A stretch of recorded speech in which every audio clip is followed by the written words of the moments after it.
Que Dieu vous bénisse. Amen. Je crois que d'abord je commencerai par m'excuser parce que je n'aime pas, si surtout je dois prêcher, être ici, arriver ici en retard. J'aime bien arriver ici avant. En tout cas, d'habitude, quand je viens ici avant, la personne que je trouve souvent, la première, c'est Frère Paul. Amen. Amen. Donc aujourd'hui, j'ai eu un peu des ennuis. Mais je crois que même si nous sommes outillés, nous sommes des chrétiens aguerris, mais honnêtement, quand la médiane ne nous laisse pas tranquilles. Vous savez, après la réunion d'ici, qui était là? J'ai dit, levez la main. Je crois que le Seigneur nous a bénis. Nous nous sommes laissés conduire par le Saint-Esprit. En tout cas, nous avions prié les uns pour les autres. Et Dieu était à la réunion avec nous. Bon, pour ceux qui n'étaient pas là, je vous encouragerai. Parce que je commencerai par cela, une attaque que j'ai subie chez moi à la maison. Donc, malgré mon état physique qui n'est pas vraiment en forme, puisque je fais des séances de dialyse, certains les savent, d'autres ne les savent pas. Au moment où je vous parle, j'ai un cathéter ici. Priez pour moi. Parce que nous prêchons Jésus-Christ ressuscité. Amen. Amen. Et nous disons que Jésus-Christ peut guérir toute maladie. Amen. Je crois que ce soit frère Kanda ou bien moi ou bien d'autres qui passent ici pour prêcher, nous n'avions jamais dit que nous avions la puissance de guérir. La personne qui guérissait, Jésus-Christ. Bon, maintenant, malgré la fatigue de la réunion, le vendredi, on m'a invité. C'était une veillée de prière à l'église de Firland. Ce sont nos frères. Certains peut-être ont déjà été là-bas. Mais croyez-moi, ça fait longtemps. Je me rappelle quand ils m'ont fait cette proposition. D'ailleurs, un jour, frère Kanda voulait qu'on prie ici, qu'on fasse, je crois, une journée, etc. Alors, c'était un peu parti, comme on dit en français, à l'eau des boudins. Parce que certains estimaient que, bon voilà, il faut faire comme ça, il faut faire ceci. Bon, nous ne sommes pas mis d'accord. Je crois que frère Kanda avait retiré sa proposition. Amen. Amen. Donc, on m'invite là. Bon, je vous assure, si vous n'avez jamais veillé, la Bible dit veillez et priez. Bon, moi, j'aime toujours servir le Seigneur. Et je crois que venir à l'église, c'est un petit sacrifice. Parce que nous allons dans des tas de lieux inutiles, dans des fêtes, dans des mariages, des tralala. Et ce que j'ai observé, quand nous allons dans ces lieux-là, on ne prie jamais. Les gens viennent là, ils montrent leurs beaux habits, ils friment, ils vous donnent à manger, vous mangez. On ne parle jamais de Jésus-Christ. C'est ce que dans la Bible aussi, vous connaissez, Belchassar avait fait. Belchassar, c'était un roi. Il a fait une grande fête. Curieusement, dans sa fête, il n'a jamais réservé une place à la prière. La place où les places étaient réservées aux belles femmes, aux coupes, à l'alcool. Et ça, les gens aiment. Vous voyez, les hommes que nous sommes, les femmes, nous aimons ça. Si on dit, par exemple, on va mettre un grand écran ici, on va regarder tous dans cette assemblée les matchs, peut-être Anderlecht. Après, on va enchaîner les Mabouké. Les gens peuvent dormir ici. Ils ne vont pas se fatiguer. Ça leur fait du bien. Ils trouvent leur plaisir là-bas. Mais si on dit, prenons une nuit de prière. Ah non, moi je dois aller étudier. Moi je dois aller voir ma mère. Donc on trouve toujours des faux prétextes. Alléluia. Amen. Des choses inutiles. Et c'est avec ces choses inutiles que le diable m'a attaqué. Je m'explique. J'ai répondu à cette veillée. Le Seigneur est témoin. Nous avions prié, veillé là-bas, de minuit à 5h30 du matin, sans sommeil. On était là, on chantait, on priait. C'est un sacrifice. Vous pensez que si vous allez au ciel, qu'est-ce que vous allez faire là-bas? Vous allez regarder les Mabouké là-bas? Non, il n'y a pas de Mabouké. Au ciel, on loue l'Éternel. On prie, on l'adore. Bon, nous venons ici parce que nous voulons aller au ciel. C'est tout ce que nous avons fait. On ne prêche pas au ciel. Au ciel, on adore Jésus-Christ. Comment on l'adore? Lisez dans l'Apocalypse. À lui, la gloire, la louange, les honneurs, gens enlèvent, c'est pas moi, comment on appelle ça, c'est combien, les couronnes, ils jettent devant Jésus-Christ. C'est tout ce qu'ils font. Il n'y a pas de match dans les règles, non, il n'y a pas de fête d'anniversaire au ciel, il n'y en a pas. Au ciel, c'est un endroit où on va adorer qui? Jésus-Christ. Oh, c'est décevant. Quand nous, on nous demande de venir ici juste quelques heures, ça ne prend pas plus de 2 heures ou 3 heures. Les gens sont fatigués. Ils restent à la maison, ils dorment là-bas. Alors parfois, Dieu, dans sa colère, tu restes, il frappe de la mort, tu meurs là-bas. Parce que tu ne comprends pas la vie. La vie, c'est Jésus-Christ. Amen. On avait un président au Congo, Mobutu, il avait tout. L'argent, les femmes. Cet homme-là s'est permis à prendre 2 sœurs jumelles. Dit, on ne fait pas ça. C'était devenu ses épouses. Pourquoi? Parce qu'il avait l'argent. Bon, si tu vas, par exemple, tel que nous prêchons avec Frère Kanda, tu rencontres Mobutu, tu dis, bon, la Bible interdit cela. Des sons vivants. Mais on peut te couper la tête. Jean-Baptiste a fait ça. Il a dit à Hérode, non, Hérode, il n'était pas permis de prendre la femme de qui? De ton frère. Oh, qu'est-ce que Hérode avait fait? Il lui a fait couper la tête. Mais Jean-Baptiste était un prophète. C'est ce que nous faisons ici. Nous ne faisons que lire et expliquer les choses contenues dans la Bible. Ce n'est pas moi qui ai écrit la Bible. La Bible, c'est la parole de Dieu. Donc quand nous venons ici, c'est un sacrifice. Mais nous avions compris. Vous pouvez venir ici chaque dimanche. Parce que beaucoup sont devenus des chrétiens les dimanches. Ça ne me dérangera pas. Je peux rester chez moi à la maison, prier tout seul. Mais ce n'est pas ça la foi chrétienne. Nous voulons que Dieu nous aide. Amen. Moi qui ai les cathéters, j'aimerais que Dieu m'en débarrasse. Amen. Alors je dois chercher Dieu. Est-ce que vous comprenez? Dieu dit, cherchez-moi. S'il se fait trouver, il va enlever tout ça. Nos maladies, nos soucis. Il y a certains qui restent à la maison parce que je n'ai pas l'argent. Deux possibilités. Soit tu vas travailler pour avoir ton argent, soit tu les demandes à Dieu. Est-ce que Dieu est incapable de nous donner de l'argent? Il est capable.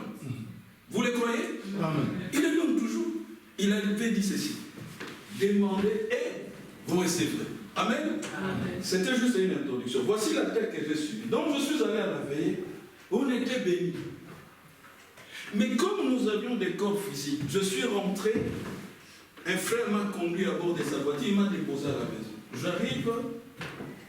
Je voulais rentrer dans la chambre, dans notre chambre, où on dort avec ma femme pour dormir. Je vois, comme je n'étais pas là, ma femme a pris notre dernier enfant. Donc, elle dormait sur notre lit. Connaissant les habitudes de ma femme, je vous parle de ma femme puisque c'est la fête des mères. Donc, toutes les mères qui sont ici, nos femmes, nos sœurs, nos filles, je vous souhaite au nom de Jésus-Christ, bonne fête. Amen. Que Dieu vous bénisse. Amen. C'est une bénédiction que d'avoir nos femmes avec nous. Ils nous rendent d'énormes services. Mais nos femmes doivent faire attention. Parce que parfois l'ennemi passe par elles pour nous casser, pour nous énerver, pour nous irriter. Même si nous sommes serviteurs de Dieu, les diables s'arrangent toujours. Ils entrent dans nos femmes. On sait que nos femmes connaissent certaines périodes où par leur nature, elles deviennent un peu colériques. Nous sommes bien renseignés là-dedans. Alors dans ce moment-là, nous prions, Seigneur, donne-moi beaucoup plus de maîtrise. C'est la nature qui fait ça. On ne peut pas changer la nature. Mais, on va les voir dans la prédication. Les diables s'arrangent toujours pour nous déstabiliser. Alors, on m'a déposé à la maison. J'entre dans la chambre, je vois la petite. J'ai dit non. Si je vais là-bas, connaissant ma femme, j'entre, je vais me mettre à me débarrasser de mes, à changer des habits pour me reposer. Elle ne sera pas contente. Il faut bien connaître sa femme. Vous voyez? C'est comme je travaille avec Frère Khan, mais j'étudie Frère Khan. Il y a des choses que lui n'aime pas, parce qu'il est Frère Khan. Donc je ne peux pas les faire. Par respect à lui, je ne peux pas les faire. Est-ce que vous comprenez? Alors je dis, ok, dans ces cas, comme tout le monde dormait, alors je vais me reposer au salon. J'ai pris une couverture, calmement, avec les habits de la veillée, je suis allé là-bas me reposer. Me disant que quand tout le monde va se réveiller, alors moi seul je vais monter dans la chambre pour me reposer. Est-ce que vous me suivez? Et c'est ce que je fais. Ma femme s'est réveillée, les enfants se sont réveillés. Alors j'ai quitté le canapé, le divan là, je suis allé dans la chambre pour me reposer. Mais quand je vous dis reposer, au fait, c'est une façon de dire. Moi j'ai du mal à dormir la journée. Je dois dormir la nuit. La journée pour moi, c'est fait pour travailler. C'est-à-dire que je dois faire quelque chose. Alors j'étais sur le lit. Au bout d'un moment, je me suis levé. J'ai commencé à prier. Quand je prie, vous ne saurez pas. Je me mets à genoux calmement. Je parle à Dieu. Et puis je me reposais un peu. Et puis, alors je me suis souvenu que,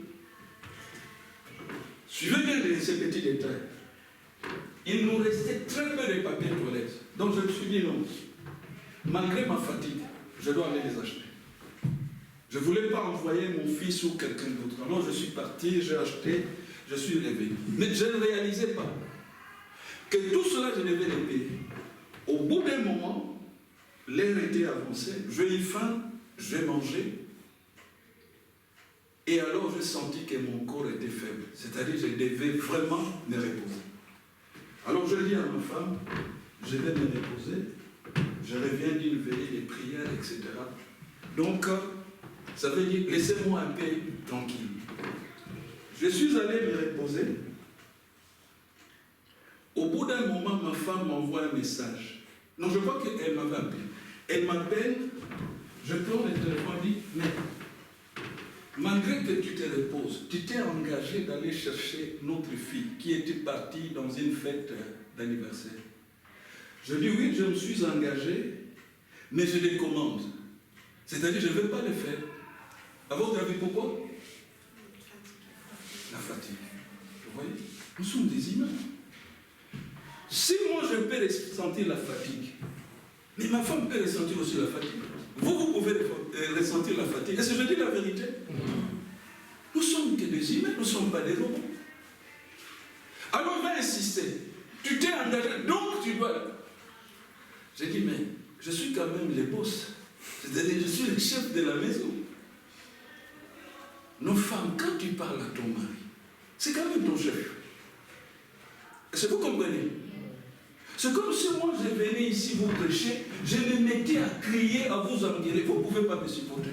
Je dois vous parler poliment. Si j'écris, je ne crie pas contre vous, j'écris contre les mauvais esprits. Vous êtes des personnes adultes, je dois vous respecter. En vertu de quoi je dois crier? Alors elle insistait. J'ai dit non. Alors je dis, j'ai une solution. Je vais demander service à mon fils aîné. Parce que c'est mon fils aîné qui avait accompagné à l'aller sa soeur. Donc j'estimais qu'il peut me rendre ces services-là. Est-ce que vous suivez? Mais elle n'était pas d'accord. C'est là que j'ai dit, je ne vais pas comprendre cela. Comment on te donne une raison, etc. Mais toi tu n'es pas d'accord. Bon, maintenant, si par exemple quelqu'un ici les faisait à mon égard, je vais me mettre à méditer dans mon cœur. Je ne te le dirai pas, mais je vais t'observer. C'est-à-dire, je vais capter quelque chose. Si je te donne des raisons valables pour lesquelles je ne peux pas faire X choses et que tu ne me comprends pas, alors je soupçonne qu'il y a en toi un esprit étranger. Est-ce que vous comprenez?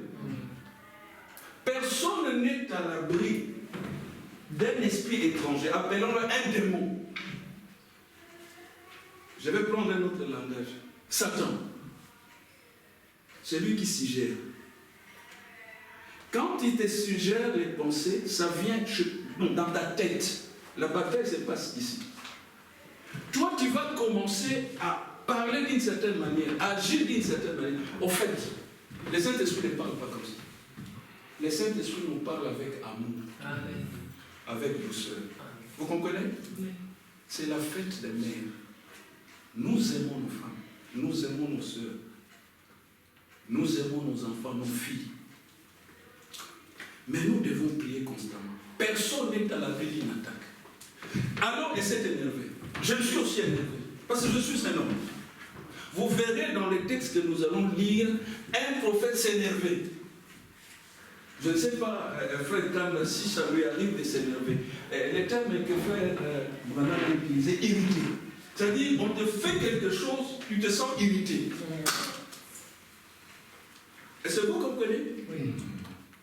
Elle a commencé à hausser les tons devant les enfants. J'ai dit, mais je suis quand même les pères de famille. Un peu de respect. Vous comprenez? C'est pas parce que tu es une femme, on a fait des enfants, tu me prépares la nourriture, que tu ne peux pas me respecter. Il y a une prédication des frères Branham, le respect. Vous comprenez? Bon, maintenant, quand nos femmes font cela, nos filles font cela, tu lui parles et elle respecte. Tu lui parles et devient arrogante. Voici ce que nos femmes et certains frères ne voient pas. Quand tout ce que nous faisons, Jésus-Christ est là, il nous voit. Amen. Il enregistre cela. Nous, ignorants que nous sommes, nous pensons qu'il n'y a que nous qui avons des iPhones, nous qui avons la possibilité d'enregistrer. Jésus-Christ n'enregistre rien, il n'entend rien, il est aveugle. Qui a dit que femme respecte ton mari? C'est Jésus. Donc si tu ne respectes pas, il y aura une sanction. La femme de frère Branham a été sanctionnée parce qu'elle avait parlé mal à frère Branham. Elle lui a dit à peu près ce genre de propos. Mais toi tu es devenu comme un coup de vent. À peine tu rentres à la maison, tu pars, toujours réunion. Bon, tu vas prier des choses. Et moi, je reste avec les tâches ménagères. Jésus-Christ était là. Oui, c'est ton mari. Mais pour Jésus, c'est son prophète. Il a dit, ne touchez pas à moi. Et la sanction a suivi. Même si frère Branham pouvait dire à Jésus, pardon, c'est ma femme, il n'y aura pas de pardon. La sanction doit suivre. Dieu ne laisse pas impuni les péchés. Alléluia. Amen. Nous devons nous respecter. Moïse, il dit aux enfants d'Israël, n'épousez pas les femmes étrangères. Lui, conduit par Dieu, il va prendre une étrangère. Alors sa sœur, Myriam, l'a interpellé. Il en a fait un drame. Ah, Moïse, toi, tu nous as enseigné de l'époque. Toi, tu es allé. Dieu qui était là en ta vie. Donc Myriam osait faire des remarques à un prophète. Dieu dit ceci. Tous les prophètes, je leur parle par des visions et des songes. Mais Moïse, je lui parle face à face. Ça signifie que ce n'est pas n'importe qui. Ce n'est pas parce que vous avez mangé des gâteaux avec Moïse qu'il devient votre ami. Non. Moïse, la considération qu'il a devant Dieu, moi et frère Kanda, frère Branham, nous n'en avions pas. Pourquoi Dieu lui-même dit, Moïse, je lui parle face à face, comme un homme parle à un autre homme. Est-ce que vous comprenez? Et à cause de cela, c'est que Myriam a fait, la remarque qu'il avait fait. D'abord, quand Moïse est allé prendre cette femme, est-ce que Dieu était avec? Il ne voyait pas. Il voyait. Pourquoi il a laissé faire? C'était un signe. Dieu voulait montrer par là, à un certain temps, le temps actuel, il va nous prendre, nous qui venons de l'étranger, nous qui étions des barbares, qui n'avaient pas accès à Israël, Jésus va se tourner vers nous. Voilà pourquoi il a conduit Moïse à faire ça. Alléluia. Arrêtons parfois cette vie chrétienne des gamins. On a toujours un avis à donner. Voici mon conseil. Si tu veux donner ton avis, très bien. Mais est-ce que as-tu consulté Jésus-Christ? Amen. Bon, bref. J'aime ma femme. Et ma femme a la crainte de l'Éternel. Mais comme elle, comme moi, personne n'est à l'abri d'une attaque de l'ennemi.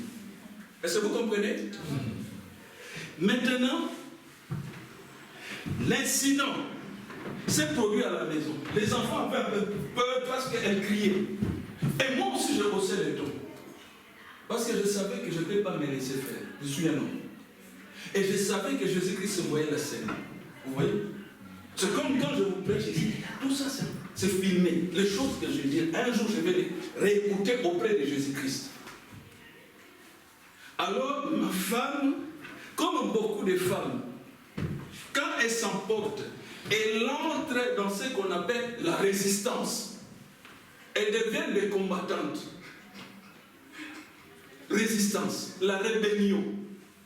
Alors, quand nos femmes entrent dans ces états, restez calme. La situation est sous contrôle. Je me suis retiré, je suis retourné dans ma chambre, j'étais calme, et puis j'ai fait comme j'ai l'habitude de le faire, je me suis mis à genoux.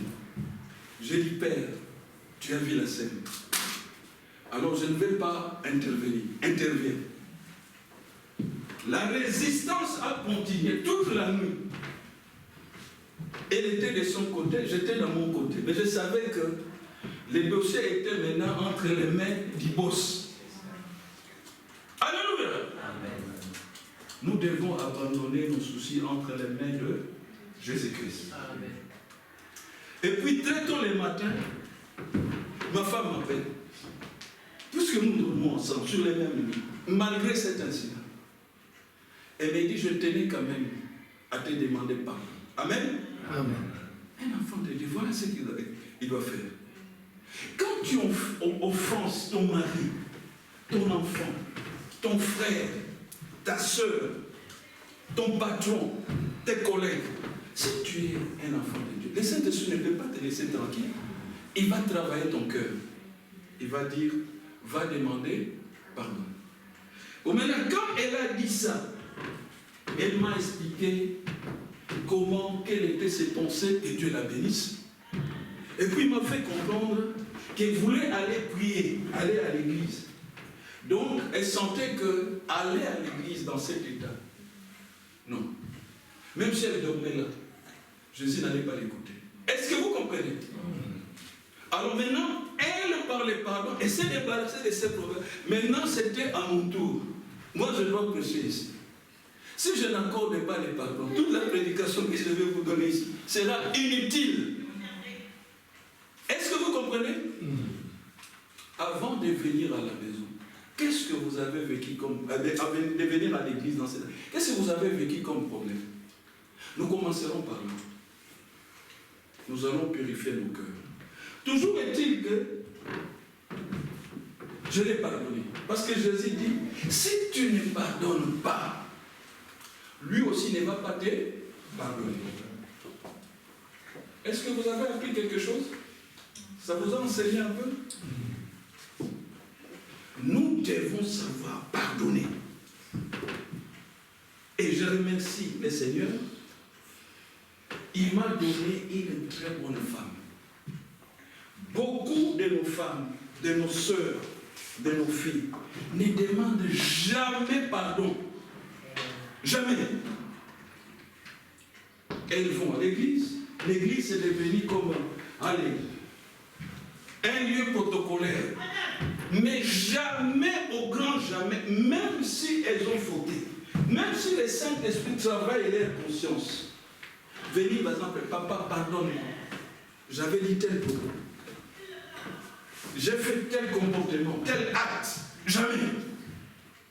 Mais, quand on vient ici, ah Seigneur, pardonne-moi. Il ne peut pas vous pardonner si vous ne demandez pas pardon aux autres. Amen. Voici l'enseignement de Jésus. Il dit, quand vous priez le Notre Père, il y a une phrase qui dit, pardonne-nous nos offenses, comme nous pardonnons à ceux qui nous ont offensés. L'erreur est humaine. On peut être dans cette assemblée, quelqu'un vous offense, ça peut arriver. Nous avions des caractères, des comportements différents. Mais si les frères viennent vers vous, ah, ma soeur, ce jour-là, je t'avais fait ceci, ça, pardonne-moi au nom de Jésus-Christ. Tu es obligé de lui pardonner. Et puis, oubliez ça. Ne faites pas comme ce chrétien frontalier. Quand tu demandes pardon, Lorsque tu vas fauter encore prochainement, il te rappelle. Ah, tu sais qu'en 2023, tu m'avais déjà fait ceci. Non, quand Dieu nous pardonne, il oublie. Pour moi, l'incident qui s'est produit, je l'ai oublié. Si je vous en parle, c'est en termes de témoignage. Si vous êtes chrétien, vous avez fauté, vous demanderez toujours pardon. Amen. Amen. Voilà, que Dieu vous bénisse. C'était une introduction. Maintenant, levez-vous. Prenez nos livres. J'ai pris tout mon temps parce que je vais essayer de répéter la prédication de la fois passée. Ce qui était là, c'était les mardis. J'ai déjà abordé ce sujet. Mais j'ai constaté que les gens ne retiennent pas tellement les titres. Je vais vous rappeler tout ça. Les titres, c'était le prophète Élisée. C'est de ça que je vais vous parler. C'est un prophète de l'Ancien Testament. Mais le Saint-Esprit m'a outillé. On va prendre ces choses de l'Ancien Testament, on va les actualiser. Vous verrez que certaines actualités, certains événements que nous voyons se produire dans notre époque, c'est presque la copie conforme de ce qui s'était produit à l'époque d'Élisée. Alléluia. Maintenant, prenez vos Bibles. Je vais vous rappeler tout ce qu'on a dit. Même ceux qui n'étaient pas là, ils vont en bénéficier. Parce que, en réalité, ce n'est qu'une répétition. La répétition est la mère des sciences. Nous avions dit dans 2 Rois. 2 Rois, chapitre 3. Et nous prendrons un verset. Et puis, selon la conduite du Saint-Esprit, nous allons cette fois-ci changer aussi. Prendre un autre verset. Donc, lisons-les tous ensemble, et puis je vous ferai asseoir, et puis je vous donnerai une deuxième écriture. C'est Ésaïe 59, 19. Allons-y, c'était 2 Rois 3, le verset 15. Vous y êtes? Si vous y êtes, s'il vous plaît, accompagnez-moi, on va lire ensemble. Allons-y, 15. Maintenant, amenez-moi un joueur de harpe. Et comme les joueurs de harpe jouaient, la main de l'Éternel fut sur Élisée. Amen. Amen. Asseyez-vous. Que Dieu vous bénisse. D'abord, quand j'étais arrivé, j'ai écouté les cantiques. Vous avez très bien chanté. Que Dieu soit loué. Ce qui m'a mis dans l'onction. L'onction du Seigneur est avec nous. Et je crois qu'aujourd'hui, on va se régaler. Jésus-Christ est avec nous. Les titres de ma prédication, je répète encore, les prophètes Élisée. En réalité, on ne va pas vraiment parler du prophète Élisée, mais on va parler de Élisée en tant que prophète face à une situation. Et pendant que je méditais là, pendant que j'étais à la maison, le Saint-Esprit m'a donné les titres de façon humoristique. Élisée est l'affaire de 200 000 bougies. C'est comme ça que c'était souvent. Mouji en Tilouba, c'est chèvre. 200 000 chèvres. Maintenant, comment est-ce que j'arrive à 200 000 chèvres? Restez toujours dans 2 Rois. Le nombre est donné au verset 4. Écoutez ce que la Bible dit. Je vais le lire seul. Mécha, roi des Moab, possédait des troupeaux. Il payait au roi d'Israël un tribut de 100 000 agneaux et de 100 000 béliers. Si vous additionnez 100 000 agneaux et 100 000 béliers, ça vous donne en Tilouba 200 000 bougies. C'est comme ça que le Saint-Esprit me parlait dans mon esprit. Ne cherchez pas le mot bougie dans la Bible, il n'y en a pas. Ça, c'est le Saint-Esprit. Quand il me parle, un jour d'ailleurs, les frères m'ont demandé, pourquoi quand il prêche, tu as tendance à rire, etc. Ça me fait rire, la manière dont parfois le Saint-Esprit me parle. Il me parle avec beaucoup d'humour.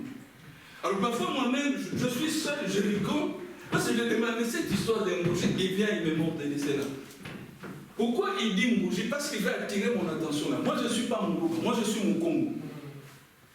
Vous voyez? Alors ça me fait rire parce que c'est une bougie. Vous voyez? Il veut me dire les agneaux et béliers. En Tilouba, la chèvre, je crois, c'est Mouji. Vous voyez? Peut-être un jour, il me dira en swahili. Ça dépend comment il me parle dans mon esprit. Mais s'il me parle, je rigole, c'est de l'humour, mais il va attirer mon attention là. Et puis je veux fouiller dans la Bible, je vois, ah, 200 000, ça reste dans ma tête. Alléluia. Amen. Ce n'est pas de l'humour, mais c'est de l'insistance. Amen. Amen. Bon voilà, c'est-à-dire nous allons parler, Élisée, avec l'affaire des 200 000 agneaux et béliers. Et la Bible dit, c'est les tribus que le roi de Moab donnait au roi Akab.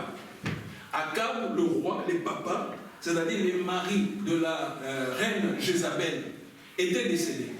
Et quand Akab était décédé, retournez dans vos Bibles, nous sommes au verset 1er, chapitre 3, la Bible dit, Joram, fils d'Akab. Quand Akab, le papa, était décédé, c'est comme récemment en Angleterre, la reine qui était là, la reine, la maman, Élisabeth, était décédée. Alors il y a eu le couronnement de Charles. Je ne sais pas si on dit Charles III ou quelque chose comme ça. Amen. Amen. Voilà l'actualité. Donc nous partons de la Bible et le Saint-Esprit les met en relation avec les événements actuels. Akab est mort, son fils Joram hérite. Mais vous devez savoir, lorsque vous parlez du roi Akab, ça sonne très mal dans les oreilles de Dieu. Pourquoi? Dieu était en colère contre le roi Akab. Vous savez pourquoi? Quel était l'objet de la colère de Dieu sur le roi Akab? Frère Jean-Marie, pourquoi Dieu était en colère contre Akab? Il avait amené des croyances qui n'étaient pas des croyances... Très bien, frère, que Dieu vous bénisse. C'est-à-dire, il a épousé une femme non juive, Jézabel. Et quand Jézabel est venue en Israël, elle a emporté les makamou pamba pamba. Quand on dit les makamou pamba pamba, sa croyance, sa religion. La religion, l'idolâtrie. C'est comme un frère du message qui va épouser une femme catholique. Alors la femme catholique amène la statue de la Vierge Marie. Tu fais ça, la colère de Dieu sera sur toi. Est-ce que vous comprenez? Amen. Dieu n'aime pas les mélanges. Jésus aime la fidélité, il n'aime pas l'infidélité. Tant que vous allez confesser vous-même que j'ai épousé Jésus-Christ, très bien, que Dieu vous bénisse. Que j'ai donné ma vie à Jésus-Christ, sans le savoir, vous avez signé une alliance avec Jésus-Christ. Et l'alliance avec Jésus-Christ est non négociable. Si vous n'êtes pas conscient de ça ou consciente de ça, prenez conscience. Vous êtes dans une alliance avec qui? Jésus-Christ. Cette alliance, ce n'est pas des blabla. C'est une alliance, il faut me la maquiller. Est-ce que je dis la vérité? Quand nous, on va organiser ici, Sainte Seine, toi tu viens, tu prends la coupe. Nous sommes la maquille. C'est ça l'alliance. Et attention, si tu violes l'alliance, Dieu sera impitoyable. Quand nous, on viendra ici, Frère Kanda, celui des pasteurs, il vient, Sainte Seine, on met les pains là-bas. C'est le corps de Jésus-Christ. On met le vin, c'est son sang. Il a dit ceci. Si tu ne bois pas le sang, tu n'as rien en communion avec lui. Est-ce que je dis la vérité? C'est ça l'alliance. Maintenant, toi, tu viens ici, oh non, j'ai épousé Jésus-Christ. Tu prends la coupe, tu bois. Tu prends le pain, tu manges. Et puis tu te balades comme un vagabond. Mais à Bobomayo.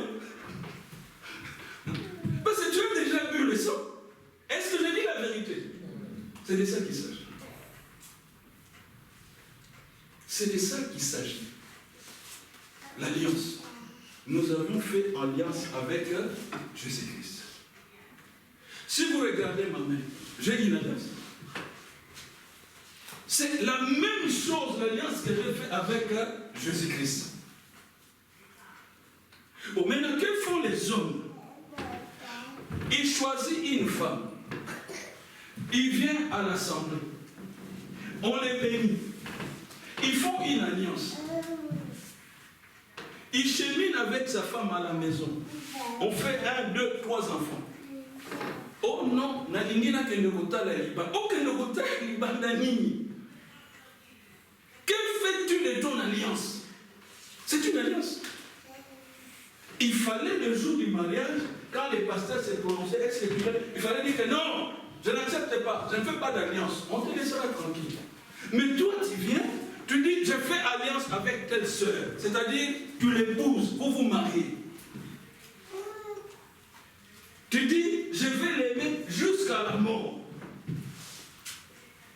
Et puis la mort n'est pas arrivée. Oh non, non, je ne reconnais plus ces alliances. Mais comment tu ne peux pas reconnaître ces alliances? Pourquoi tu as signé? Est-ce qu'on t'avait forcé la vie? Non, c'était ton choix. Quand nous venons vers Jésus-Christ, Jésus-Christ n'est pas un dictateur. Il nous a laissé les libres arbitres. C'est nous-mêmes qui choisissons. Seigneur, je vais te servir. Je donne ma vie à toi. C'est une alliance. Maintenant, ce n'est pas suffisant. Il faut mettre la maquille sans que vous méritez. Tu as des problèmes. Parce qu'il a dit, bon, si tu n'acceptes pas de boire mon sang, de manger mon corps, il n'y a rien de communion entre toi et moi. Est-ce que je dis la vérité? C'est ça l'évangile. Maintenant, le Saint-Esprit me pousse dans mon esprit à vous poser une question. Est-ce que vous acceptez l'alliance avec Jésus-Christ? Levez la main et dites Amen. Amen. Deuxième. Est-ce que vous acceptez l'alliance avec Jésus-Christ? Levez la main et dites Amen. Amen. Mais frère, c'est comme s'il n'a pas levé. Frère, comment vous vous appelez? Ah, comment vous appelez? Nario. Nario. Que Dieu vous bénisse, frère. Si peut-être je n'avais pas bien pris, excusez mon frère. Que Dieu te bénisse.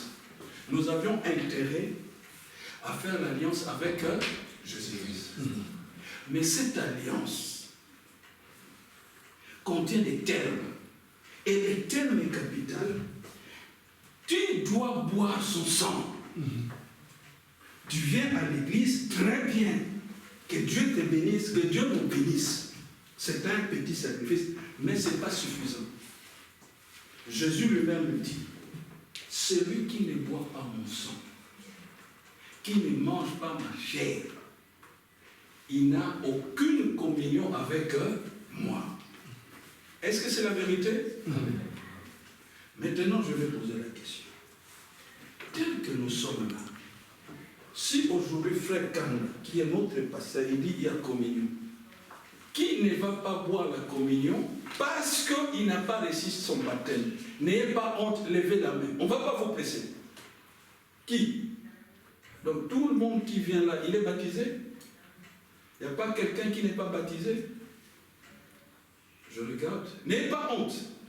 On dit ça devant Jésus-Christ. Alléluia. Amen. Si tout le monde est baptisé, gloire à Dieu. Bon, si tu n'es pas baptisé, tu peux venir ici même 1000 ans.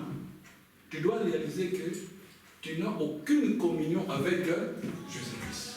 La raison, mais pas si tu n'es pas baptisé, au nom de Jésus-Christ.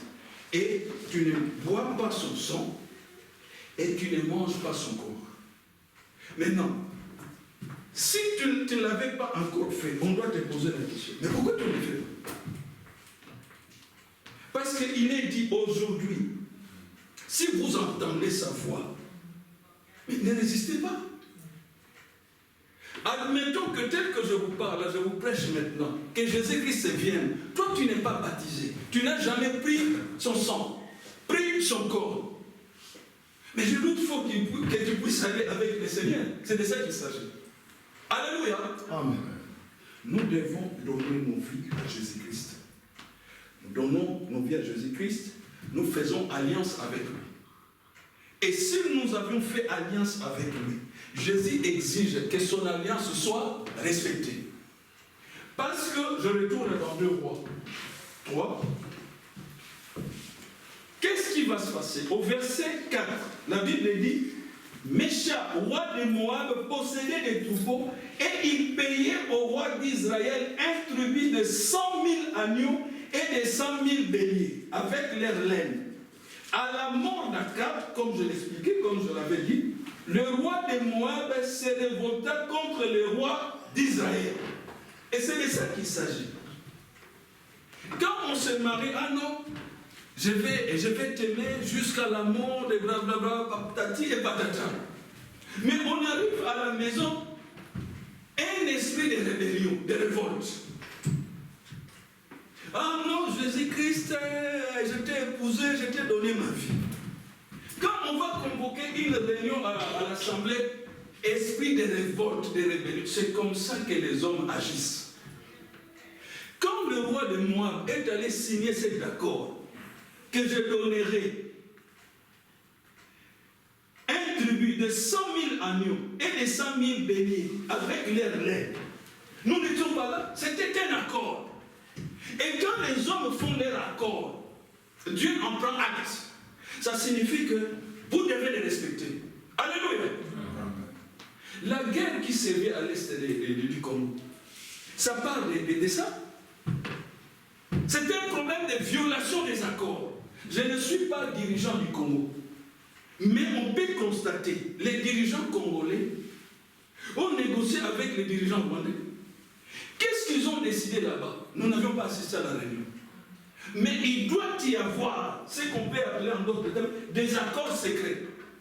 Alors quand un des pays viole, l'autre se fâche. Vous allez entendre seulement, il y a la guerre à l'Est. Vous demandez par qui? M23. Ce n'est pas seulement à l'Est. Dans nos assemblées, il y a des frères, vous l'accueillez. Vous dites, bon, vous entrez dans l'alliance avec Jésus-Christ. Satan va entrer dans son cœur. Ici même dans cette assemblée, les frères vont susciter une rébellion. Violation de la parole de Dieu. Voici une violation que l'Esprit me donne. Le Saint-Esprit me donne dans mon esprit. C'est pourquoi je rigole. Il dit par exemple, mais on peut vous montrer ici. Je n'ai pas le temps pour ça. Frère Kanda l'a dit à plusieurs reprises. Voici une violation. On dit une femme ne peut pas porter des vêtements d'homme. Bon, il n'y a aucun Amérique, on l'a dit pantalon. Mais c'est une violation. Et je dis la vérité. Mobutu faisait ça. Mobutu, inspiré, on ne sait pas, par le Saint-Esprit ou par la Bible, il a dit, les femmes zaïroises ne peuvent pas porter de pantalon. Très bien. Bonne mesure. Mais, on apprenait les enfants de Mobutu dans son entourage. Quand ils venaient ici en Europe, en ce moment, il y avait très peu de Zaïrois ici en Europe. Mais mettez les pantalons. Alléluia. Ce n'est pas seulement l'histoire des pantalons. Jésus dit, veillez et priez. C'est ça le terme de l'accord. Quand vous devez veiller et prier, si vous ne le faites pas, sans le savoir, c'est un esprit de rébellion qui vous anime. Est-ce que vous comprenez? Cette histoire-là, ce n'est pas une histoire, la rébellion, la révolte. Ce n'est pas seulement une histoire des pays. Les pays, c'est ce qu'on appelle les niveaux macro. Maintenant, dans les foyers, c'est ça les niveaux micro. Tu as ta maman. Elle dit, ma fille, fais ça, ça, ça. Dans la vie, j'aimerais que tu marches comme ça. Toi, tu l'entends. Et puis tu vas, tu agis d'une autre manière. C'est ça la rébellion. C'est un esprit de rébellion. Les enfants doivent écouter leurs parents. Dieu dit avec la bénédiction que Dieu puisse prolonger leur vie. Mais c'est ça la rébellion. La têtutesse. Donc, surtout depuis que tu fais des études, tu réussis à l'UCL, à l'ULB. Donc, il y a encore le collègue à Jésus-Christ. C'est ça la rébellion. Quand la parole de Dieu, on nous enseigne ici, on nous donne des précieux conseils. Toi, tu ne peux pas écouter. Toujours est-il que retournons dans l'Europe, le roi de Moab s'est rebellé. C'est-à-dire qu'il ne voulait plus donner les 200 000 bougies. Mais c'était le corps, il faut donner. Toi, tu as signé, non, on va donner un peu de coltan, on va donner ceci. Après, tu te dis, non, je ne peux pas donner. Mais les autres, ce ne sont pas des gamins. Ils vont t'attaquer. Certaines sœurs, la Bible dit, merci Saint-Esprit, la Bible dit, écoutez ce que la Bible dit, si vous êtes marié, le corps de la femme appartient à qui? C'est bien. À qui? À son mari. Mais il y a résistance nanda. Non. Séparation des corps. Quel évangile? Séparation des corps. Est-ce que tu connais les conséquences de ça? Donc Dieu qui a dit que le corps de la femme appartient à son mari. Donc, tu crois que Dieu n'est pas intelligent? C'est que et que, oh non, on est en Europe. Dit, nous sommes des citoyens du ciel. Et les citoyens du ciel ne sont pas conduits par les lois européennes. Ils sont conduits par la Bible, par le Saint-Esprit. Si la Bible dit, le corps de la femme appartient à son mari, et toi tu signes l'alliance avec Dieu, tu dois exécuter. Ce n'est pas la dictature. La Bible ne s'arrête pas là. La Bible dit, le corps du mari appartient à qui? Aux prostituées. À qui? À sa femme. Ce que hier, au bas du mois d'Abadou, tu profites d'un voyage à Kinshasa, allez, le corps du mari appartient au prostituées. C'est une violation de l'alliance.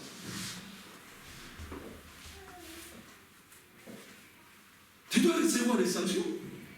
Et puis tu peux venir dire, non, je suis malade, imposez-moi